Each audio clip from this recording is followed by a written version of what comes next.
Let's take a look at how boomers broke America's future. Do you know what the average Fortune 500 CEO and a US senator have in common? Well, yes, Money. they're both old as shit, but many also say they got the best deal in history. Oh, well, houses, they probably have jobs, insider and paying trading. their entire tuition with a summer job. The obvious counter is inflation, but a lot more has changed since the boomer era.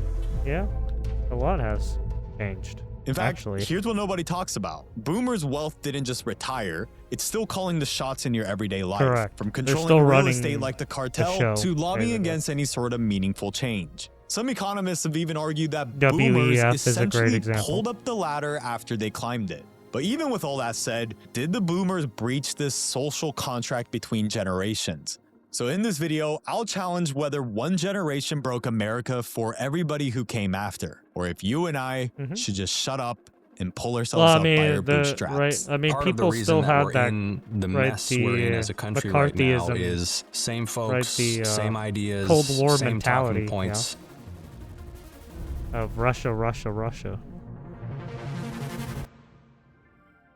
So I think it's pretty clear to everyone that each generation has its challenges, but what's become a lot more clear Boomers to me versus is Gen that Z. there's Let's a go. growing disconnect. While boomers are telling millennials to stop buying avocado toast so they can afford a house, Gen Z also thinks that boomers' lives were just sunshine and rainbows. In fact, the clear sign of this divide is how 70% of millennials today say that they're pro-socialist. So Yeah, to find that's out why, insane. let's take a That's nostalgia ride crazy. for a few minutes Yeah, I just find to that- see how well, life actually, really was like for both. I should. Well, there's just look at a lot of broadcasters, right? A lot of influencers. I mean, there's some of them are basically socialists. I mean, take a look at. No, I was gonna say Asmongold, but no, I'm talking about Hassan, right? Hassan and that posse, even fucking Destiny, right?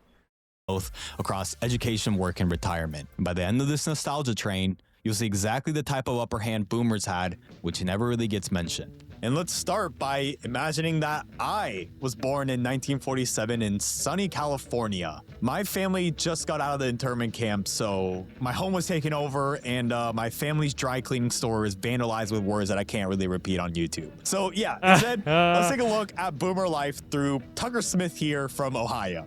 Growing up, Tucker lived in a house with his siblings, his mom and dad, who worked at the local factory that was enough to support the entire family. Like many of his peers in his neighborhood, he attended well-funded, mostly white private schools. You see the other kids, or POC as they call it today, yeah, they were at another school down the street.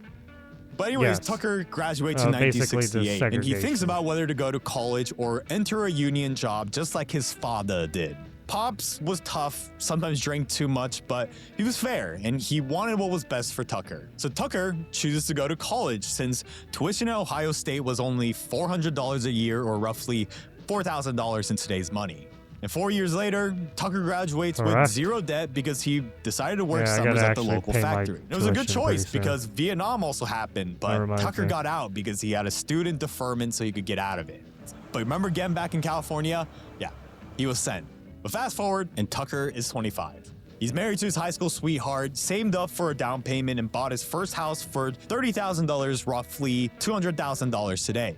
And he just got a promotion at his advertising firm, so his mortgage payment is less than 25% of his monthly income. So life was looking pretty good. The plan for the next 30 years was 2.5 kids and move up the ranks so he can ride off in the sunset with his guaranteed pension. But now, let's switch gears and fast forward a few generations to 2025. We have Skylar here, born in 2007. He just graduated from his private high school that his parents sent him since the nearby public school lacked funding and was, too ghetto. But Skylar didn't want to go to college. That meant graduating with $38,000 in debt just so Skylar could maximize shareholder value to Amazon, who just opened up a big corporate office in Ohio due to tax breaks. Skylar had bigger dreams than what his parents did, slaving away 60 hours a week as middle managers. To Skylar, corporate jobs were cringe. So instead, he tells his parents he's foregoing college and instead wants to work for himself. Inspired by a desire to leave the Matrix, Skylar starts his real job content of posting creation. content on social media. Oh no! And starts making AI-generated content to push traffic to his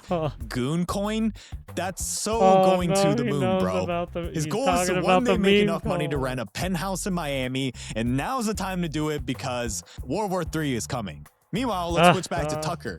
And after grinding for years, he's now a big shot executive at his advertising firm. But a lot has changed since then. After years in the corporate grind, Tucker was starting to become disenchanted with the state of advertising. So he was an finally decides to retire. He's a snake oil He then starts salesman. a career in politics through the connections he's made throughout the years and becomes elected as the oldest senator from Ohio. Saleswoman, instead of writing out his final years in his house now worth $2 million and all of the amazing stock trades that he's magically made since becoming a senator, he then goes on to become the longest serving senator from the state. So obviously I got a little bit carried away, but point is, timing matters. I mean, if Tucker was born just a decade or so earlier, he would have grown up during the Great Depression and gunned down in war. But boomers were born into post-World War II abundance and used that perfect timing to maintain an iron grip over American institutions. So this generational divide is growing not because younger people are just stupid, entitled, or brainwashed. It's because without a real stake in the American capitalist system, crushed by student debt, locked out of housing, and witnessing political stagnation, they have younger no stake generations in the system, are turning against it. Because they haven't.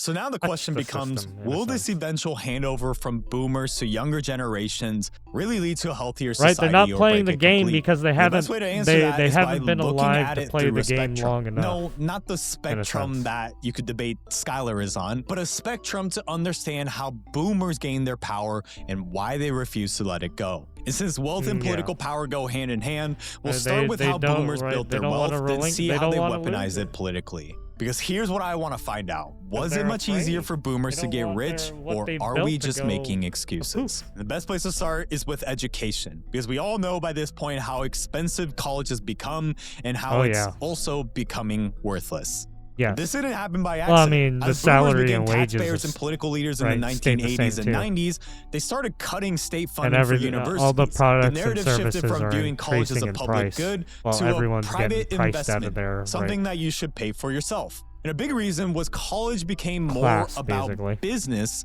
than education. The federal government slowly replaced grants that gave students money for college and instead started lending it with interest. It's why even a dumbass like Skylar, if he wanted to go to college, can still get access to a six-figure student loan even before he makes a single dollar.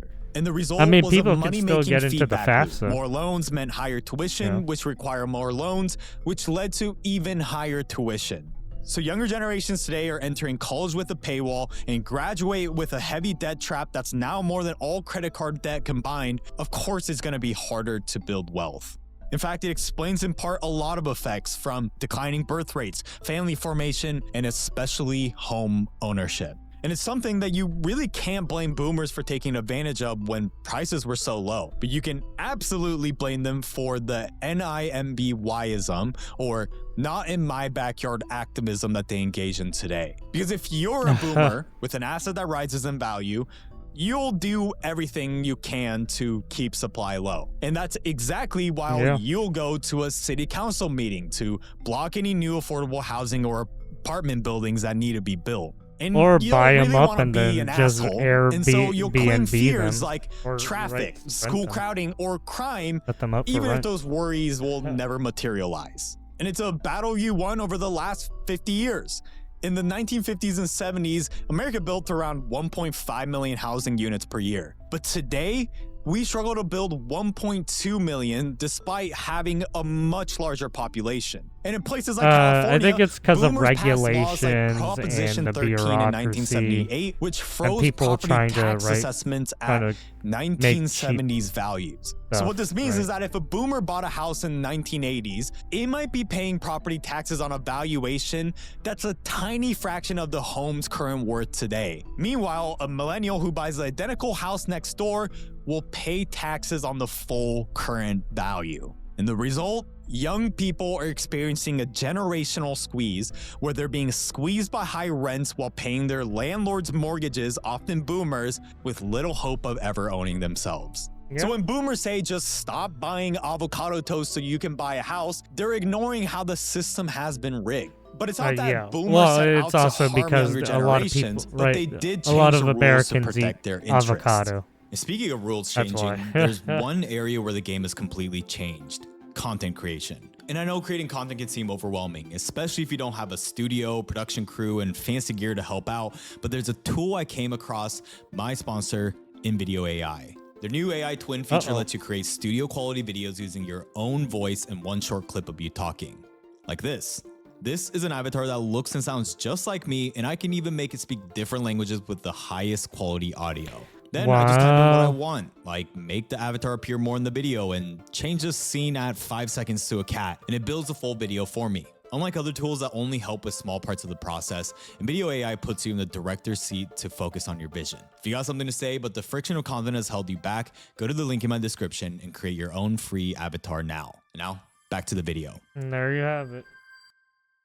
But wealth is only half the story, because money can buy influence, but you need political power to guarantee it.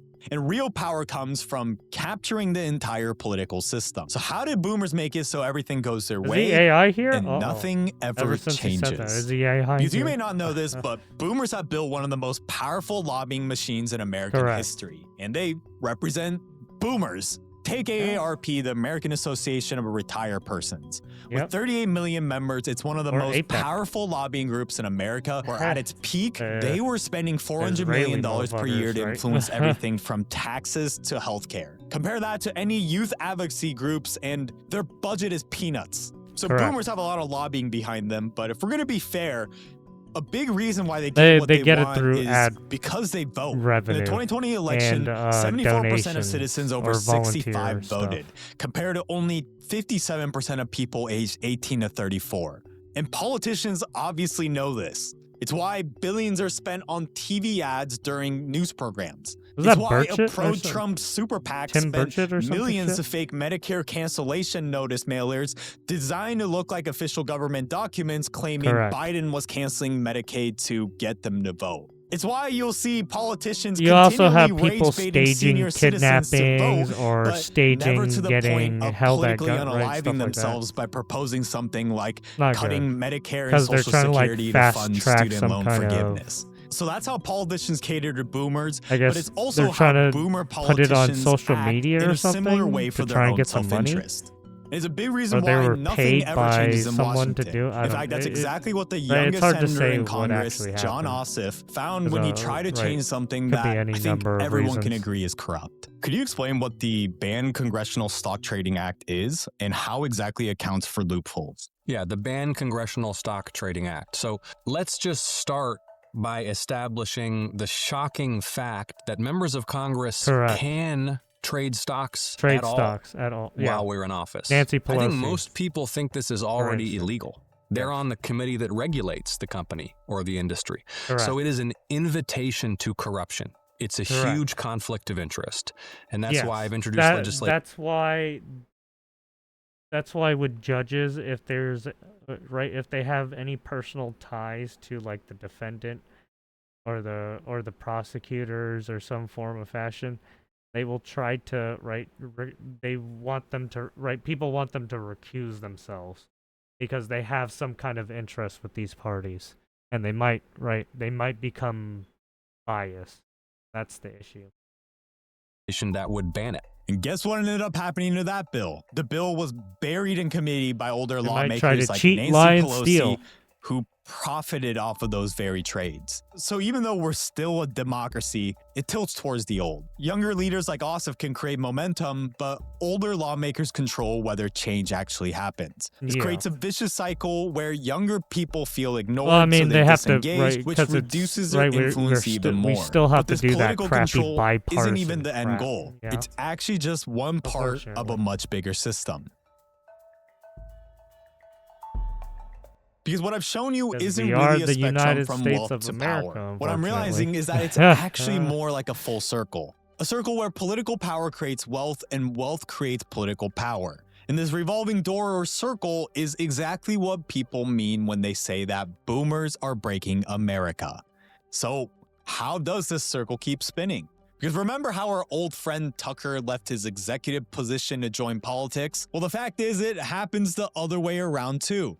I do think you see a lot of members of Congress retire and then immediately go into lobbying. Or retire or they and get then immediately retire go or take a get job into some at a kind company of that they used to big regulate. Right. financial. Where they already had exactly. cozy relationships with the executives and the lobbyists, and it makes you and wonder you see it happen whether there time was and some time kind of again. understanding or or some kind of shady explicit offer that fucks. was made while they were in office. In fact, it's so common that between 1972 and 2014, a Harvard study found that 45% of senators joined at least one corporate board. And you don't even have to That's leave why politics to I join one. trust In fact, it's politicians. completely legal to be a sitting member That's of why I can't Congress trust and also corporate sit on a corporate board. infrastructure, How 'cause some insane of is it's that? kinda But the real corrupt. concern is how would this not influence it's kinda legislation? shady, I'm Especially not when gonna lie. lawmakers approaching retirement know that friendly relationships with the industry will pay off later. Say you're a senior lawmaker on a banking committee eyeing a future board seat at Goldman Sachs. Of course, you're going to go easy on Wall Street. I mean, take Republican Eric Cantor, who lost re-election in 2014 and within months landed a vice chairman post at an investment bank that paid him $2 million in his first year. There's countless examples on both sides, but how is this revolving door allowed? Well, it's the exact same reason Senator John Ossoff's attempt to ban congressional stock trading was buried. Change like this is asking boomers to vote against their self-interest. There's a big generational divide in American politics. They don't want to destroy their own self-interest that they've senator. built up. The average and senator is something like 70 years These old. people are greedy as and fuck. I think we need more young representation. They're obviously in both about parties, to pass frankly, away because too. part of the reason that we're in they don't wanna, the mess we're in as a country right now is same folks, same give up ideas, all that shit. same talking points. And to be fair, it's not just boomers. Change only happens when the political cost of doing nothing exceeds the cost of self-sacrifice. Yeah. So the most important question becomes, will our generation rebuild what boomers broke, or will we repeat the same mistakes? The truth is, every generation thinks that they're different. It seems like we're we all repeating follow it. the same cycle. Who knows? You might forget, but boomers we already were have once a the bunch hippies of and idealists fighting the millennials system. And before they knew shit it, who want to do a lot of became fucked the up shit to the system. So there's a good chance that we'll be the exact same. But here's why I think that we might be different. we live I in think a that we're the first generation to see the playbook in real time. We've seen the ladder get pulled on every institution. We've seen the banks rig the 2008 collapse, the governments with the pandemic, and endless protests that made every American hate one another. It's made us deeply cynical and distrusting, but what can we do? The American dream is different now. Back then, boomers could afford a good life by being average. That's not possible anymore. But at the same time, with access to unlimited information and opportunities that boomers could never dream of, it's made the competition higher and global, but the upside has never been greater. So what can you do? I think 3 things. First, understand that problems are perspective. We could have been born during the Great Depression and drafted in World War II, you know? 2, understand that also, the handover to younger generations problems will are relative. Happen. Father time is or undefeated. And so maybe instead of relative vandalizing property in the name of equality, we can also learn a thing or two from the boomers. And third, the good news is that you're already doing it. If you're watching this video, you already have an advantage over 99.99% of people who ever lived. Because when you actually learn how money and power work, you'll know that inaction is the most dangerous position of them all. I guess and in fact, next week, I'll be writing an article to go even deeper into whether boomers broke America in our free email newsletter in the video description. But if you're wondering whether younger generations are on the verge of another 2008 level economic collapse, go and watch our video on how private equity broke America to learn how money and power works.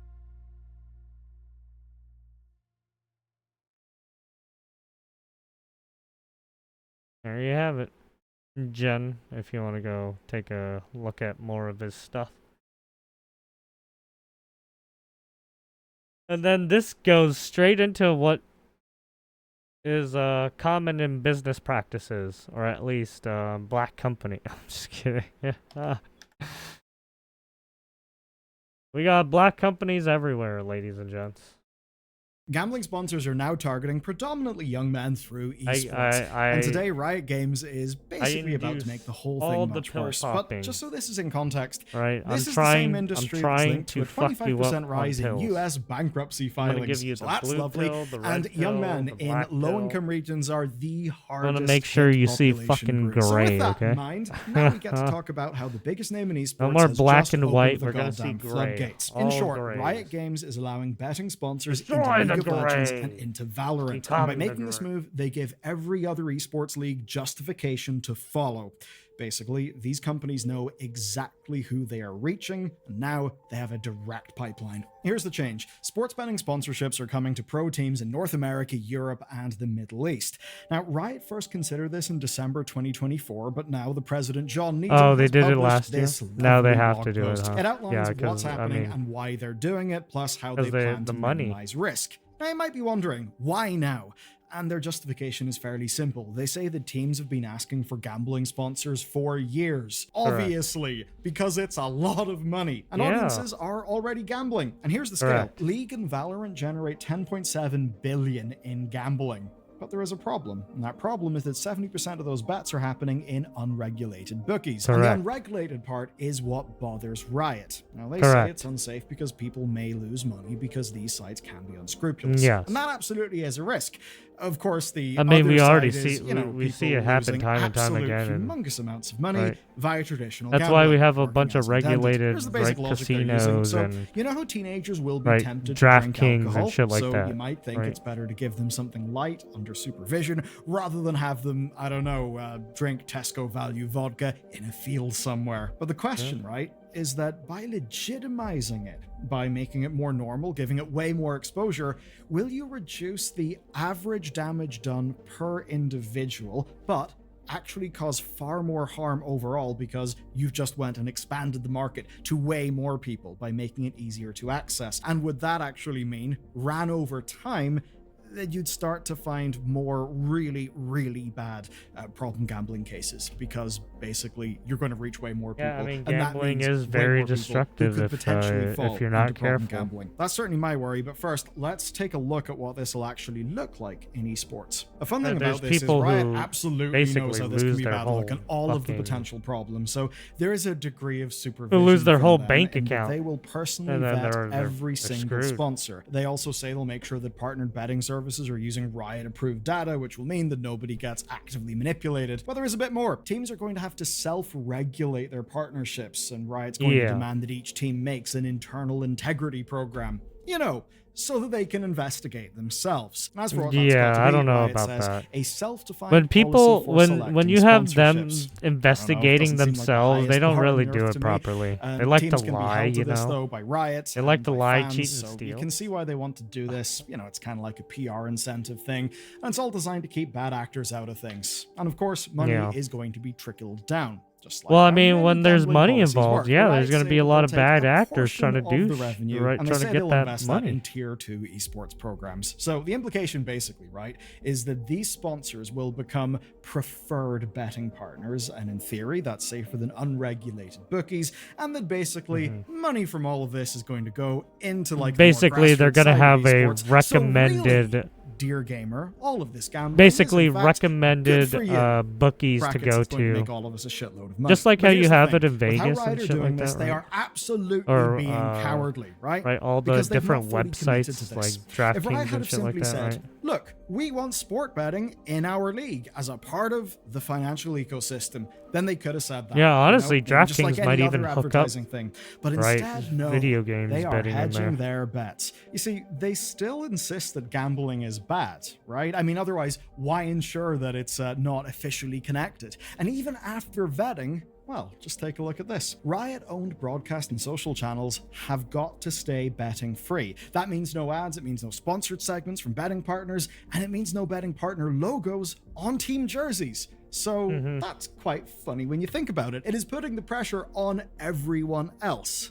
Official streams, absolutely no gambling. So who's going to get stuck with it? Well, I think the answer is fairly obvious. And we know that it's the team owners who really, really wanted this. So they're going to have to figure out where to put their contractually obligated sponsor content. And almost certainly that means pressure on players, or doing things like event co-streams. And those are actually not small numbers. As an example, co-casters of the 2024 Worlds made up 87.5 million hours, which because is they don't want it on They don't want it on their event. Now teams are going to have to walk quite the tightrope here. Content Basically, they've got to navigate platform policies and local laws. And as they do all of that, Riot will be raking in cash for permitting this. So the takeaway is quite a funny one. Riot Games thinks that betting ads are okay, but only if they're from chosen partners, and they don't think they're okay so if they want to advertise it themselves. So they want to pick and choose, right? They want to be selective on who they want. And that team going to an event that they broadcast. Just quite weird, and it does look rather cowardly, like they're kind of trying to have it both ways. Yeah. And if it doesn't seem convincing to you, well, it doesn't seem convincing to me, and I don't think it should to either of us. Yeah, it's no surprise. this is the public reaction here has been absolute skepticism. I mean, it's already bad enough with the strange, why do Riot and these teams think that this is the way it's forward? already bad enough with who very simple. the type of guaranteed gamers money. some of these people are. Guaranteed money.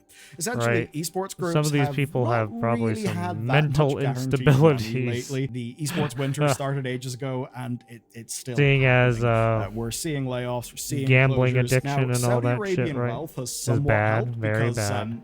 they want to do some. Forgotten the word of it, but it's kind of when you launder your reputation through sports. It's a very well-known thing. And then obviously Saudi money has got its own ethical concerns. So with all that floating around, basically this is more consistent revenue from an industry that's desperate to expand and is I mean, it's dying, right? Esports is dying because they weren't making money. That benefits Riot, but does not benefit they're viewers. fucking tanking. How many viewers would never have touched gambling before this?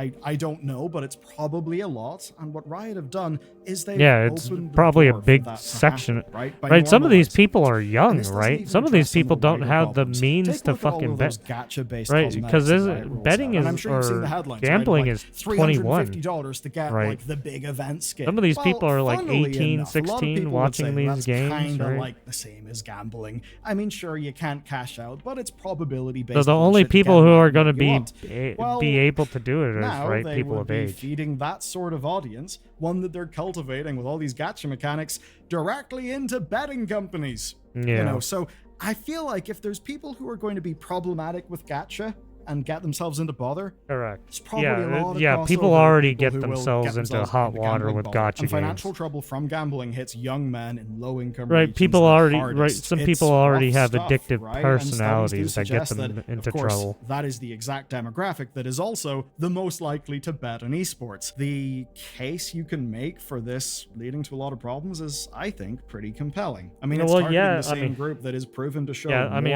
this is obviously going to cause problems.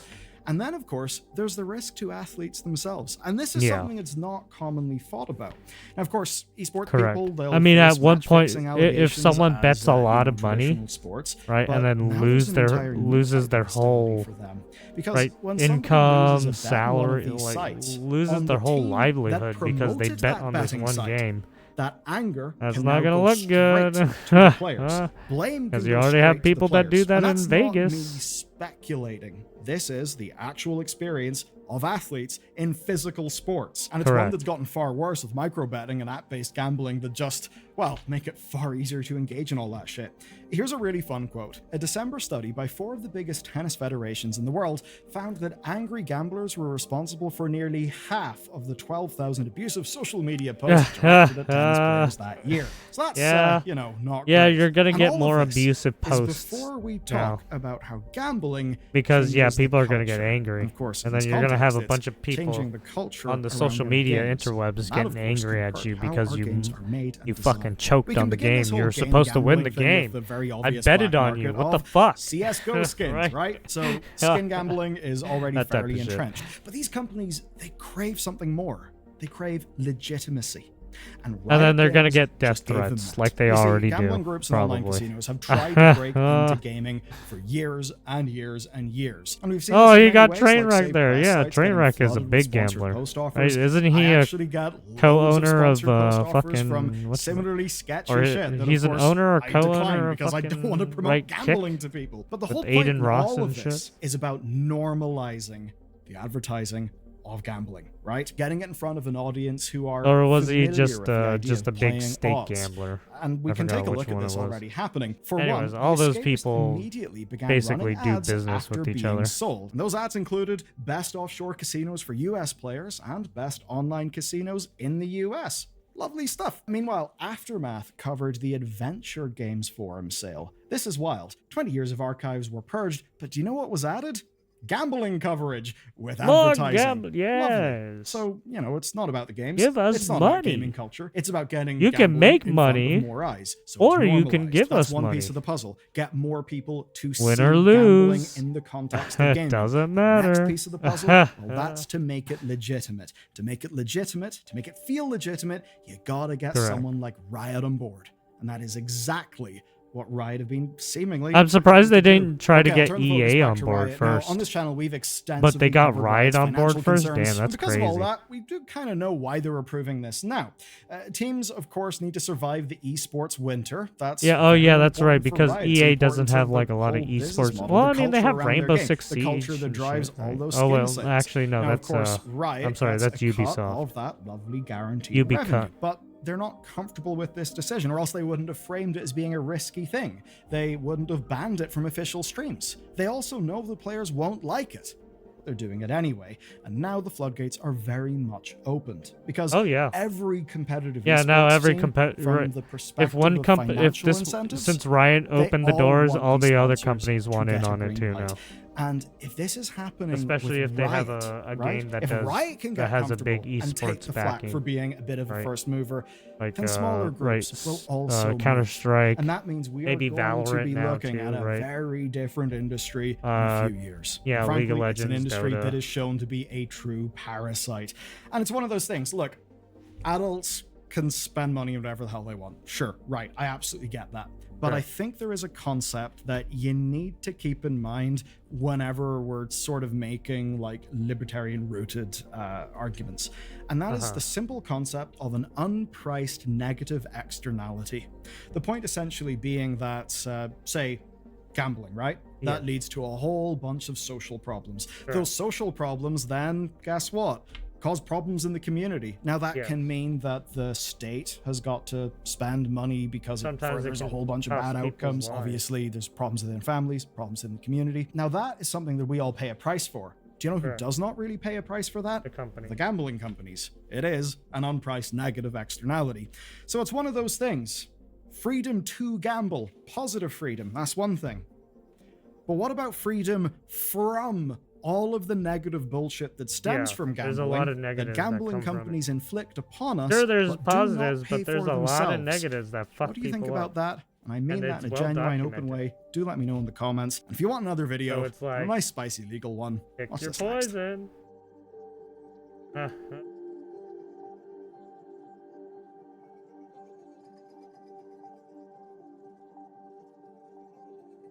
Yeah, there you have it. See, this is the issue with with politics and businesses. You need money. And well, the only way to get money is to do these advertisements of gambling, or to have some kind of backing from companies to help you put up these events and stuff like that, right? To help you make more money. Black companies, eh? Alright, anyways. There you have it. Bellular news. Riot just sold out the industry. Yep, because now all other companies will follow now.